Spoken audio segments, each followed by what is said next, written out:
Rajkot traffic ASI પર તોડનો આરોપ લાગ્યો છે। રાજસ્થાન પાસિંગની બસ રોકી 20,000 રૂપિયાનો તોડ કર્યાનો આરોપ લાગ્યો છે। રોકડ ન હોવાથી નજીકના પેટ્રોલ પંપ પરથી ઓનલાઈન ટ્રાન્સફર કર્યાનો પણ આરોપ।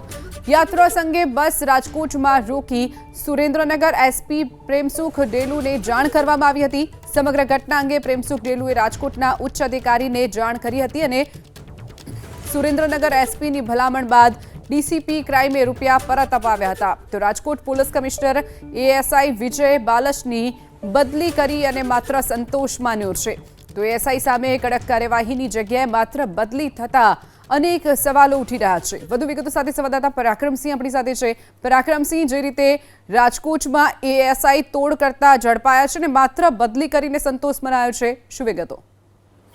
ચોક્કસ રાજકોટ શહેરની અંદર ટ્રાફિક પોલીસ દ્વારા વારંવાર આ રીતે તોડ પ્રકરણ સામે આવતું હોય છે, ત્યારે વધુ એક વખત આ તોડ પ્રકરણ સામે આવ્યું છે।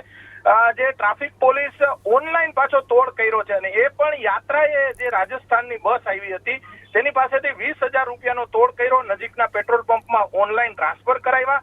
ત્યારબાદ સુરેન્દ્રનગરના જે એસપી છે પ્રેમસુખ ડેલુ, પોતાના વિસ્તારની બસ હોવાના કારણે તેમને તાત્કાલિક રાજકોટના ઉચ્ચ અધિકારીઓને ટેલિફોનિક જાણ કરી કે આ રીતે યાત્રા સંઘની જે બસ હોય, જ્યારે લોકો યાત્રાએ નીકળતા હોય છે અને ધર્મના જે ભગવાનના પગે લાગવા માટે નીકળતા હોય છે, ત્યારે આ રીતે તોડ કરવામાં આવે અને તાત્કાલિક અધિકારી દ્વારા એક્શન લેવામાં આવ્યા।